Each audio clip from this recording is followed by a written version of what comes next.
Okay, so theoretically, what did we accomplish? Or mathematically, what did we accomplish? We said that there's a link between E in and E out, and the strength of that link is determined by this error bar, and this link holds for any H, for any F, for any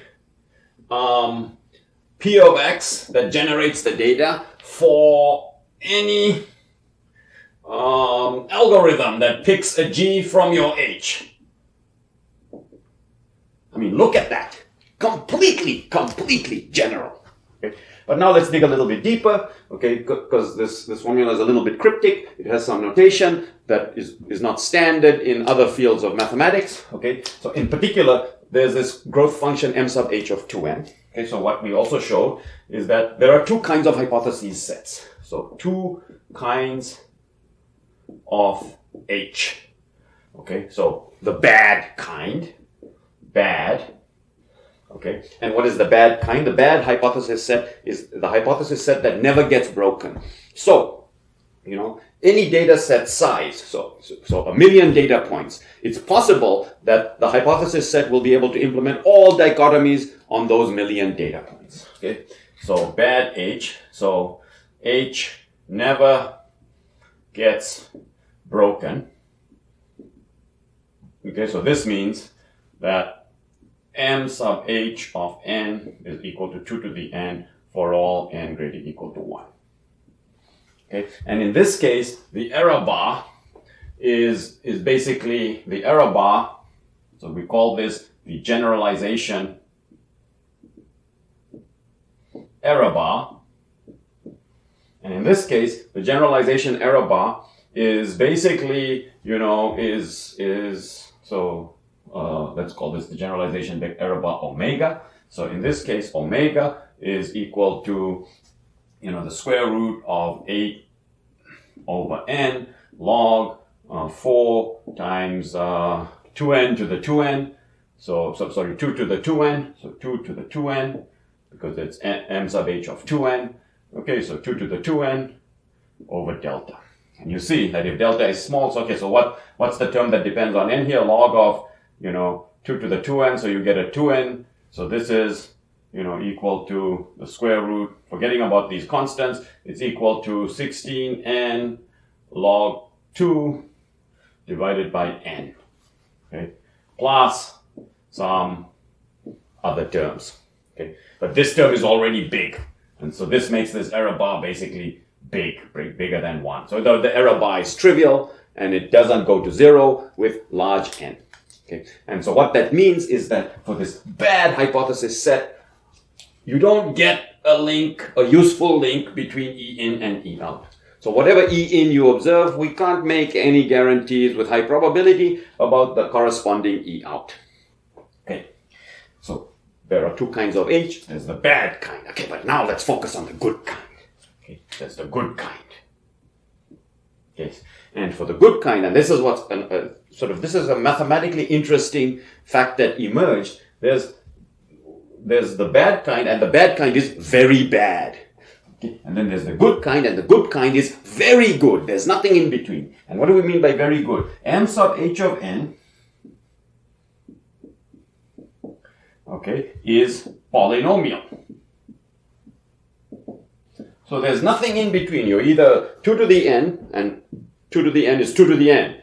So it's this specific exponential, not 2 to the n over 2, not 2 to the log squared n. So no alternative, but this specific exponential or polynomial. It's kind of a division, a very clean division of hypothesis sets into those that do not work and those that work. In other words, the growth function is polynomial. Okay, and what did we prove? That we proved that if there is a breakpoint,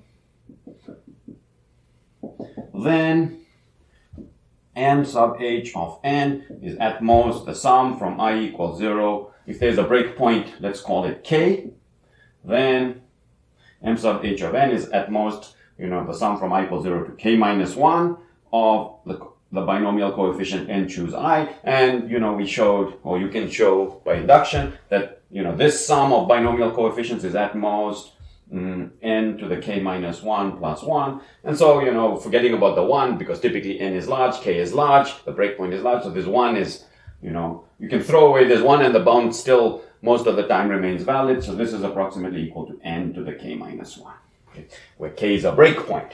Okay. So it's a polynomial of degree, roughly speaking, k. Okay. Technically k minus 1. Okay, and what is a breakpoint? A breakpoint is any number of data points. Okay, it's a number of data points that that no matter how you arrange those data points, the hypothesis set H cannot shatter that data set. Okay, cannot implement all the dichotomies. Okay, so in this situation, let's look at the error bar. So the error bar omega is, roughly speaking, ignoring all constants and so on, or being a bit sloppy in some sense, is roughly speaking 8 is the square root of 8 over n. Okay, the log of 4 over delta. So, that I can break up this log of a product into the log of 4 over delta plus the log of m sub h of n. But what's the log of m sub h of n? Well, since I'm getting an upper bound here, I can use an upper bound on m sub h of n. Okay, so I can choose for omega. I can choose to substitute in the upper bound for m sub h, and the bound stays valid. Okay, so I'll have a valid bound with an error bar of the form, roughly speaking, 2n log of 2n to the k minus 1. Okay, which is, and that's equal to, roughly speaking, the square root of 8 times k minus 1 over n log n. And okay, there's a plus log 2, but ignoring constants. And this goes to 0 when n goes to infinity. So when n is large enough for a fixed k. Okay, and that k is fixed because it's the breakpoint. Okay. And so when we observe this error bar, we see that it goes to 0 for large enough n, and that establishes, in principle, the feasibility of learning for a large enough data set, no matter what hypothesis set you have, as long as it has a breakpoint. Okay? And what do you need? You need n to be much bigger than the breakpoint. Then this error bar is dropping to 0. Okay? And then what that means is that you can conclude that E in is close to E out. And if you can conclude that E in is close to E out, then you go and see what's the best E in I can get. And then you make your decision. Did I succeed or did I fail? Okay. Now, it's clear that the best error bar is coming from the cheapest breakpoint. Okay. So so the cheapest breakpoint gives us the best error bar, and so in some sense the cheapest breakpoint is an important parameter of a hypothesis set. In particular, the cheapest breakpoint minus 1. So definition. Okay, the VC dimension, VC, Vapnik-Chervonenkis, it's the same VC after whom this error bar, this bound is named. Okay, and let me emphasize that, yes, we could have showered you with way more mathematics and got more, modern bounds that are slightly improved and so on and so forth, but you pretty much can't, get much better than this bound. So this bound has stood the test of time. Okay, so the VC dimension of a hypothesis set H is one less than the cheapest breakpoint. In other words, it's k minus 1. So it's k minus 1. Okay, or we can say k star minus 1 because we're going to pick the cheapest breakpoint. So this bound holds for any breakpoint. Okay, and it makes sense to consider the smallest breakpoint, and one less than that we define as the VC dimension. So in words, what is the VC dimension? In words, the VC dimension is the maximum number of data points that can be shadowed. Okay. It's the maximum number of data points that can be shadowed. Okay. More specifically, if you have a number of data points n, okay, and it's greater than and n, let's say n is less equal to dvc. So let's call this VC dimension dvc. So let's call this VC dimension dvc. So if you have a number of data points that's less than or equal to dvc, okay, it means that your hypothesis set could shadow them. There is an arrangement of endpoints which could be shadowed. It means that H could shadow them, your data. Okay, and if H can shadow your data, so I'll leave it as an exercise for you to show, if H can shadow your data, okay, the X values in your data, it means that you can get E in 0. Okay. If n is greater than dvc, this implies that there's no way H can shadow your data, no matter what your data. So here it's H could shadow your data, but if your data is peculiarly arranged, maybe it won't. Okay, but in the case where you have more data points than the VC dimension, H cannot shadow your data, no matter how they're arranged. Okay, so that's a definition of the VC dimension. It's coming out of this bound, and in particular, the bound on the growth function, which has, so now we can say that for hypothesis sets with a breakpoint K, in particular a cheapest breakpoint K star, okay, this bound, okay, so we can say that M sub H of n is less equal to n to the dvc plus 1. Okay. So the growth function is at most a polynomial, where the order of the polynomial is the VC dimension. Okay. For the bad kind of hypothesis sets, we say that the VC dimension is infinity. So the VC dimension is infinity. Okay. And what we see is that in the VC dimension, we have sort of summarized the entire growth function, which is a function of n, okay, into a single parameter, the VC dimension, which in some sense captures the complexity of your hypothesis set. Okay. And let's do some examples of the VC dimension so that you get a sort of a feel for this VC dimension, and you begin to appreciate, that it is indeed a measure of the complexity of a hypothesis set. It turns out it's the right measure from the perspective of learning. Okay, so examples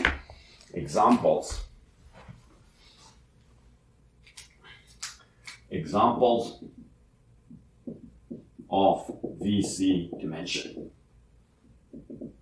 So let's consider all the hypothesis sets that we've been working with when we were discussing the growth function. So we have, the 2D, perceptron. We have the 1D positive ray, and we have the 2D positive rectangle. Okay, so I'll put n here. So n equals 1, so n equals 1, 2, 3, 4, 5, 6, and so on. Okay, and for the 2D perceptron, we saw that you can implement the growth function is 2 to the n. The breakpoint, the 2D perceptron gets broken at n equals 4. So you have 2, 4, 8, and we had 14. So I'll put that in red, 14. Okay. For the 1D positive ray, the growth function is n plus 1. So we had 2, 3, and immediately at 3, at 2 data points, we're broken.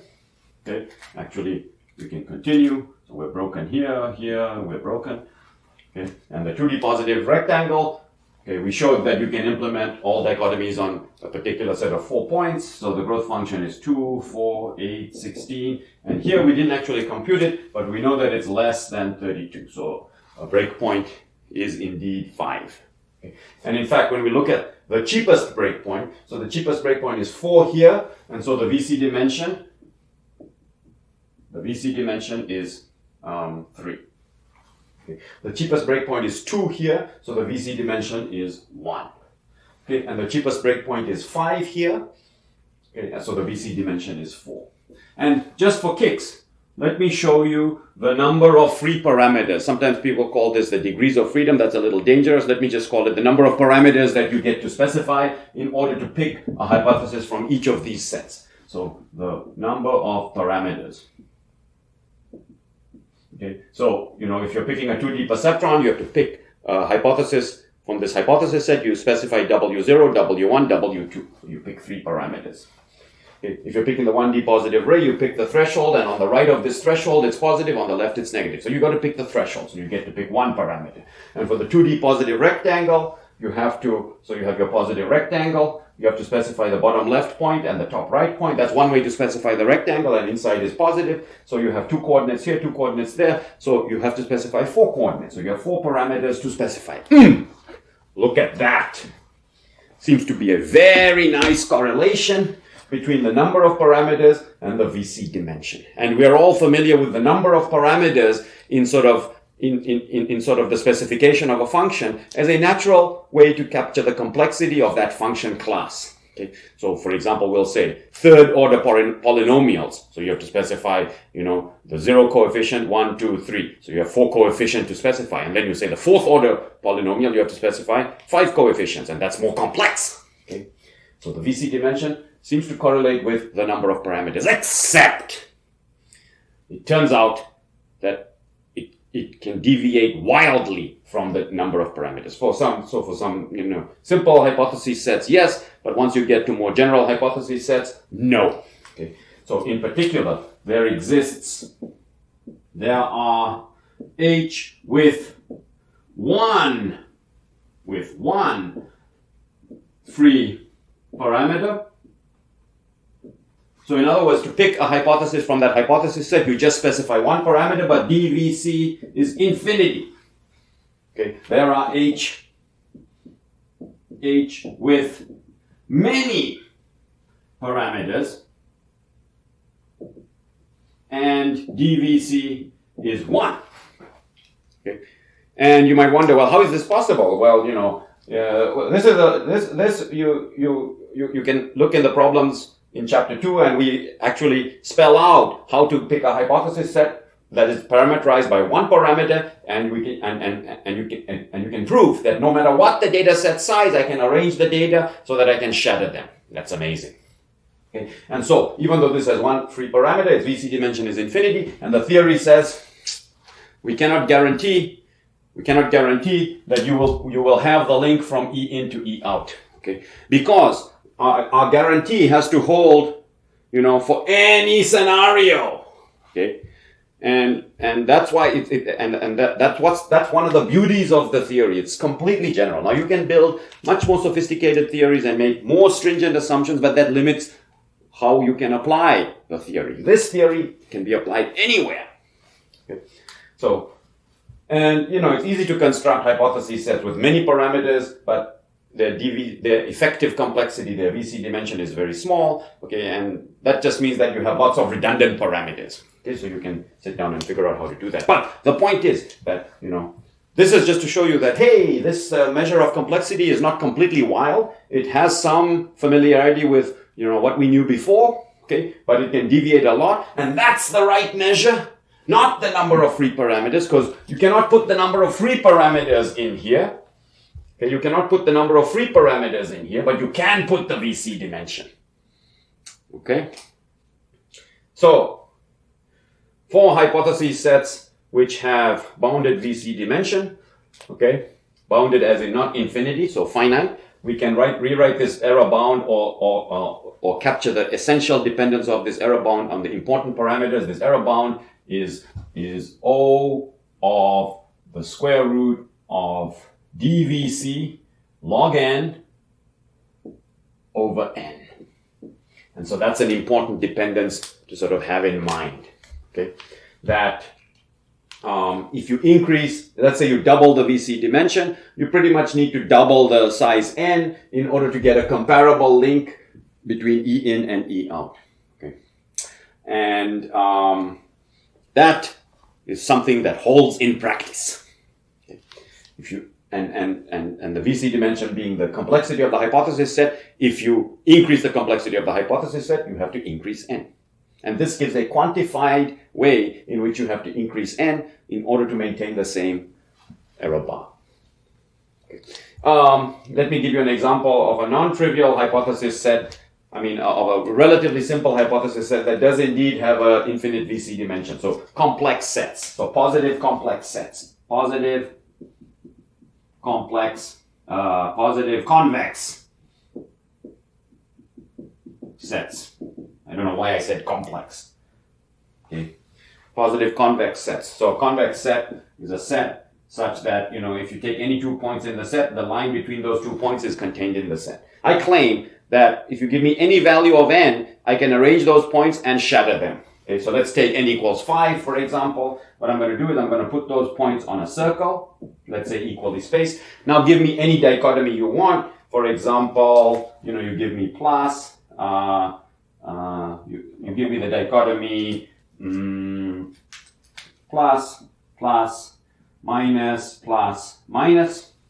Okay, so here's what I'm going to do. So remember, if I'm thinking about convex sets, well, the typical convex set is a convex polygon. So here's what I'm going to do. I'm going to construct a polygon whose vertices are constructed as follows. So imagine a circle, okay, and I'm going to take the first vertex of my polygon to be slightly outside the circle above this point. Okay, slightly outside the circle above this point, slightly inside the circle below this point, slightly outside here, slightly inside here. Okay, and now join these points, and because they all started on a circle, as long as the perturbations are small enough, the polygon that results is going to be a convex polygon. Okay, and look, the 2 negative points are outside and the positive points are all inside, and boom, I've accomplished it. Okay, so that's the basic idea behind a proof, that no matter what data set size you give me, I can arrange them on a circle, okay, and shatter them. So convex sets, DVC for positive convex sets is infinity. Okay, so here we have some relatively simple, hypothesis sets, not the kinds that we're likely to use in practice. Here's a slightly more complicated hypothesis set in the same sort of vein as the 2D positive rectangle. It's the 2D convex set. And this guy, okay, has a VC dimension that's infinity, so it's not of much use to us for learning. Okay, so are there, normal, popular hypothesis sets that have a finite VC dimension? Okay, and we can use such hypothesis sets to learn. And the answer is yes. Okay, and the first one that we will consider is our friend, the perceptron.